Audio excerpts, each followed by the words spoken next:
दिवाली एक 5 दिवसीय त्योहार है जिसकी शुरुआत धनतेरस से होती है और यह भैया दूज पर समाप्त होता है, जिसमें धनतेरस, नरक चतुर्दशी यानी छोटी दिवाली, दिवाली, लक्ष्मी पूजा जिसमें की जाती है, गोवर्धन पूजा और भैया दूज शामिल हैं। ये 5 दिन कार्तिक महीने के कृष्ण पक्ष की त्रयोदशी से शुरू होते हैं और शुक्ल पक्ष की द्वितीया तक मनाए जाते हैं और हर दिन का अपना एक विशेष महत्व है। इसमें सबसे पहले धनतेरस मनाया जाता है। मान्यता है कि समुद्र मंथन के समय अमृत कलश लेकर इसी दिन भगवान धन्वंतरी प्रकट हुए थे। इन्हें विष्णु का अवतार माना जाता है, जिन्होंने अमृत कलश के साथ प्रकट होकर संसार को स्वास्थ्य और औषधि का ज्ञान दिया। इसलिए यह दिन स्वास्थ्य और दीर्घायु की कामना का प्रतीक है। भारतीय परंपरा में हमेशा से ही स्वास्थ्य को सबसे बड़ा माना गया है। यही कारण है कि पुरानी कहावत पहला सुख निरोगी काया, दूसरा सुख घर में माया आज भी लोगों की सोच में गहराई से रची बसी हुई है। इसी सोच के अनुरूप दिवाली की शुरुआत धनतेरस से होती है, जो इस सांस्कृतिक दृष्टिकोण को पूरी तरह समर्थन देता है। इस दिन सोना, चांदी और बर्तन खरीदने की परंपरा प्राचीन काल से चली आ रही है। मान्यता है कि समुद्र मंथन के समय धन्वंतरी देव अमृत कलश लेकर प्रकट हुए थे, जिसके कारण इस तिथि को धन त्रयोदशी कहा जाता है। तभी से इस दिन धातु और नई वस्तुएं खरीदने को शुभ माना गया है। धातु के बर्तन खरीदने के अलावा कुछ चीजें और भी हैं जो खरीदने से घर में शुभता प्राप्त होती है, जैसे पान के पत्ते, लक्ष्मी जी के चरण, खील, बताशे और नमक भी खरीदना चाहिए और 5 दिन इसी नमक का इस्तेमाल करना चाहिए। साथ ही नमक का पोछा भी लगाना चाहिए और माता लक्ष्मी और गणेश जी की मूर्ति धातु या मिट्टी की खरीदनी चाहिए और उसी से पूजा करनी चाहिए। और झाड़ू भी इस समय खरीदना बहुत ही शुभ होता है। झाड़ू को देवी लक्ष्मी का प्रतीक माना गया है, क्योंकि यह घर से गंदगी और नकारात्मकता को हटाकर सकारात्मक ऊर्जा और समृद्धि लाती है। धनतेरस के बाद छोटी दिवाली, जिसे नरक चतुर्दशी भी कहा जाता है, इसलिए मनाई जाती है क्योंकि इस दिन भगवान कृष्ण ने नरकासुर नामक राक्षस का वध किया था और उसकी कैद से 16,000 कन्याओं को मुक्त कराया था। यह दिन अंधकार पर प्रकाश की जीत का प्रतीक है और लोगों ने इस दिन इसी उत्सव को मनाने के लिए बहुत सारे दिए जलाए थे और यह खुशी का प्रतीक है। कुछ मान्यताओं के अनुसार इसी दिन हनुमान जी का जन्म हुआ था, इसलिए इस दिन को हनुमान जयंती के रूप में भी मनाया जाता है। इसी दिन यमराज की पूजा करके अकाल मृत्यु से मुक्ति और लंबी आयु की कामना की जाती है और घर के बाहर एक दीपक जलाया जाता है। रूप चौदस भी इसी दिन मनाई जाती है।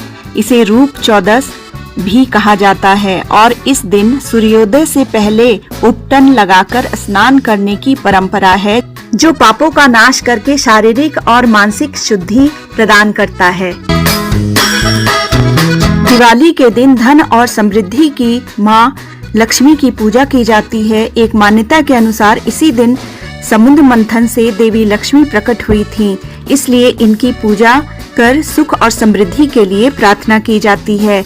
लेकिन यह सबसे आम मान्यता है कि भगवान राम 14 साल के वनवास के बाद रावण को हराकर सीता और लक्ष्मण के साथ अयोध्या लौटे थे।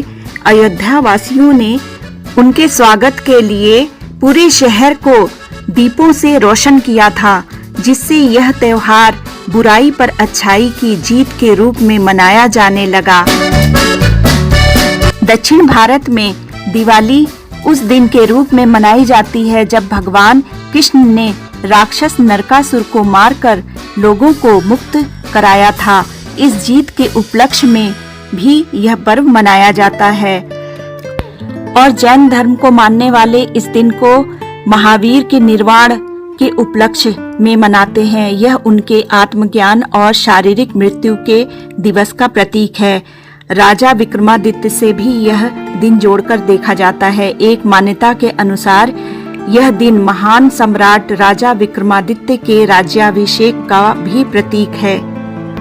गोवर्धन पूजा भगवान कृष्ण द्वारा गोवर्धन पर्वत को उठाकर ब्रजवासियों को इंद्र के क्रोध से बचाने की याद में मनाई जाती है।